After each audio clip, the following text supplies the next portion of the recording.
Assalamualaikum warahmatullahi wabarakatuh. Perkenalkan, nama saya Isna Humaira dengan NIM 202405010135. Pada video kali ini, saya akan merangkum materi dari makalah kelompok 7 sampai dengan kelompok 13. Tujuan dibuatnya video ini yaitu untuk memenuhi tugas ujian akhir semester mata kuliah pengantar akuntansi dengan dosen pengampu Bapak Muhammad Imran SEMAK. Langsung saja pada materi ke-7, Undang-Undang Sarbanes-Oxley, Pengendalian Internal dan Kas. Sarbanes-Oxley atau biasa disingkat SOX adalah undang-undang yang disahkan di Amerika Serikat pada tanggal 30 Juli 2002 yang bertujuan memperkuat kepercayaan publik terhadap laporan keuangan perusahaan. SOX lahir dari skandal besar seperti Enron dan WorldCom yang mengungkapkan kelemahan dalam standar akuntansi. Skandal ini terjadi karena laporan keuangan yang menyesatkan akibat kolusi manajemen. Dengan adanya SOX, perusahaan diharuskan melakukan langkah-langkah untuk mencegah kecurangan dan memastikan bahwa informasi keuangan yang diberikan kepada pemegang saham benar dan dapat dipercaya. Pengendalian internal adalah sistem yang dirancang untuk memastikan keandalan laporan keuangan, efisiensi operasi, dan kepatuhan terhadap hukum. Sistem ini sangat penting untuk melindungi aset perusahaan dan mendukung pengambilan keputusan yang tepat. Asumsi arus biaya persediaan. Metode arus biaya persediaan digunakan untuk menentukan bagaimana biaya barang dicatat saat masuk dan keluar dari persediaan. Ada 3 metode yang digunakan. Yang pertama, metode first in, first out atau yang biasa disebut FIFO. Dalam metode ini, barang yang pertama kali masuk dianggap sebagai barang yang pertama kali dijual. Metode ini cocok untuk barang yang cepat kadaluarsa dan menghasilkan laba lebih tinggi pada kondisi inflasi. Yang kedua, metode last in, first out atau biasa disebut LIFO. Dalam metode ini, barang yang terakhir masuk dianggap sebagai barang yang pertama kali dijual. Metode ini menghasilkan HPP yang lebih tinggi dan laba yang lebih rendah pada kondisi inflasi. Yang ketiga, average cost, yaitu menggunakan rata-rata biaya semua barang dalam persediaan. Metode ini memberikan hasil yang lebih stabil, terutama saat harga barang berfluktuasi. Yang kedelapan, akuntansi piutang. Piutang adalah uang yang belum dibayarkan oleh pelanggan atau pihak lain kepada perusahaan. Biasanya terjadi karena perusahaan menjual barang atau jasa secara kredit. Jenis-jenis piutang. Yang pertama, piutang usaha, yaitu piutang yang timbul dari hasil penjualan barang atau jasa kepada pelanggan secara kredit. Yang kedua, piutang wesel, yaitu piutang yang dibuktikan dengan surat berharga, di mana pihak yang berutang akan membayar pada tanggal yang telah ditentukan. Yang ketiga, piutang lain-lain, contohnya seperti pinjaman kepada karyawan atau uang muka. Yang kedua, pencatatan piutang dalam akuntansi. Dalam akuntansi, piutang dicatat sebagai aset karena memiliki nilai bagi perusahaan. Langkah pencatatannya, saat terjadi piutang dicatat sebagai debit di akun piutang usaha dan kredit di akun pendapatan. Saat pelanggan membayar, dicatat sebagai debit di akun kas dan kredit di akun piutang usaha. 3. Penanganan piutang tak tertagih. Tidak semua piutang bisa ditagih karena beberapa pelanggan mungkin tidak mampu membayar. Ini disebut sebagai piutang tak tertagih. Cara penanganannya, yang pertama menggunakan metode langsung, di mana piutang yang tak bisa ditagih langsung dihapuskan. Yang kedua, menggunakan metode cadangan, di mana perusahaan membuat cadangan dengan menyisihkan sebagian pendapatan untuk mengantisipasi piutang tak tertagih. Yang kesembilan, aset tetap. Aset tetap adalah aset yang digunakan oleh perusahaan untuk kegiatan operasional dalam jangka panjang, biasanya lebih dari 1 tahun. Aset ini tidak dimaksudkan untuk dijual kembali dalam proses normal bisnis, tetapi untuk mendukung produksi atau operasi perusahaan. Karakteristik dari aset tetap, yang pertama jangka panjang, di mana aset tetap digunakan lebih dari 1 periode akuntansi atau lebih dari 1 tahun. Yang kedua, fisik. Aset tetap biasanya memiliki bentuk fisik seperti tanah, bangunan, mesin, atau kendaraan. Yang ketiga, tidak untuk dijual. Aset tetap bukanlah barang yang dijual dalam aktivitas rutin perusahaan, melainkan untuk digunakan dalam operasi perusahaan untuk menghasilkan pendapatan. Yang keempat, depresiasi, yaitu sebagian besar aset tetap yang mengalami penurunan nilai seiring berjalannya waktu. Misalnya kendaraan atau mesin yang mengalami keausan dan kehilangan nilai setelah digunakan bertahun-tahun. Jenis-jenis aset tetap. Ada beberapa jenis aset tetap yang dimiliki oleh perusahaan, tergantung pada jenis usaha dan kebutuhan operasional. Contoh jenis aset tetap: yang pertama tanah, yang kedua bangunan, yang ketiga peralatan dan mesin, yang keempat kendaraan, dan yang kelima perabotan dan peralatan kantor. Pencatatan dan depresiasi aset tetap. Pencatatan aset tetap.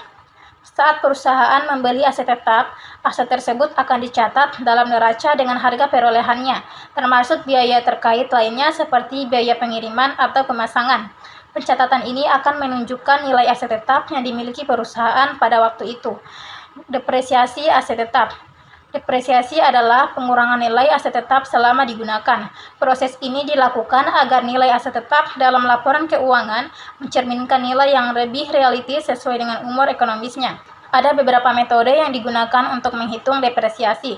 Yang pertama, metode garis lurus, yaitu menghitung depresiasi dengan jumlah yang sama setiap tahunnya.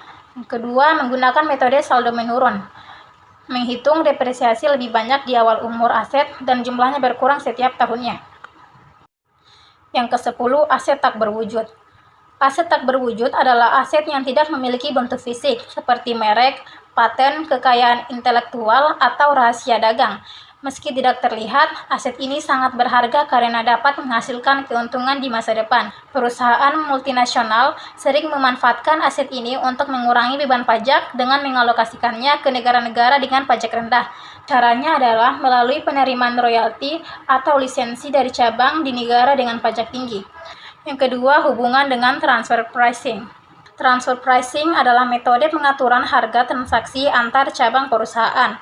Aset tidak berwujud sering digunakan dalam transfer pricing karena sulit dinilai secara objektif, sehingga memungkinkan manipulasi untuk mengalihkan keuntungan ke yurisdiksi pajak rendah. Prinsip arm's length dari OECD mengharuskan transaksi antar cabang perusahaan memiliki harga wajar, seperti dengan pihak eksternal untuk menghindari manipulasi. Dampak pada pajak dan keputusan transfer pricing. Penelitian menunjukkan aset tidak berwujud berpengaruh pada keputusan transfer pricing. Perusahaan besar cenderung lebih berhati-hati karena perhatian dari otoritas pajak, sementara perusahaan kecil mungkin lebih agresif untuk terlihat menguntungkan. Meski begitu, perusahaan kecil maupun besar bisa menggunakan transfer pricing untuk tujuan mengurangi pajak. Yang ke-11, akuntansi liabilitas. Liabilitas adalah kewajiban atau utang yang harus dibayar oleh perusahaan, seperti uang, barang, atau jasa di masa depan. Liabilitas ini muncul karena transaksi atau peristiwa yang terjadi sebelumnya, yang mengharuskan perusahaan untuk membayar di masa depan. Jenis-jenis liabilitas. Yang pertama, liabilitas jangka pendek, yaitu kewajiban yang harus dibayar dalam waktu kurang dari 1 tahun. Contohnya, utang dagang, pinjaman jangka pendek, beban yang harus dibayar. Yang kedua, liabilitas jangka panjang, yaitu kewajiban yang jatuh temponya lebih dari 1 tahun. Contohnya, utang obligasi, pinjaman bank jangka panjang, liabilitas sewa pembayaran. Pengakuan dan pengukuran liabilitas. Yang pertama, pengakuan. Liabilitas diakui jika ada kewajiban pasti yang timbul dari kejadian masa lalu dan akan mengalihkan sumber daya di masa depan. Yang kedua, pengukuran.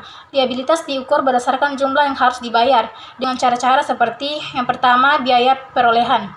Kedua, nilai wajar. Yang ketiga, nilai terpulihkan. Pengaruh liabilitas terhadap posisi keuangan perusahaan. Yang pertama, risiko kebangkrutan. Liabilitas yang terlalu banyak dapat meningkatkan risiko kebangkrutan. Yang kedua, risiko keuangan. Jika utang lebih besar dari ekuitas, perusahaan harus mengurangi utang atau menambah ekuitas untuk mengurangi risiko. Yang ketiga, menghemat pajak. Liabilitas jangka panjang dapat membantu perusahaan menghemat pajak. Yang keempat, profitabilitas. Liabilitas dapat mempengaruhi keuntungan perusahaan. Yang ke-12, akuntansi penggajian. Penggajian adalah proses pemberian kompensasi berupa gaji atau upah kepada karyawan atas pekerjaan yang telah dilakukan. Sistem penggajian mencangkup pencatatan, penghitungan, dan pembayaran gaji atau upah sesuai dengan peraturan yang berlaku di perusahaan.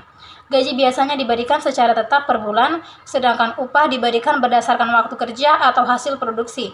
Tujuan dari penggajian adalah untuk memotivasi karyawan, menjaga keadilan dalam perusahaan, serta mempertahankan karyawan yang berkualitas.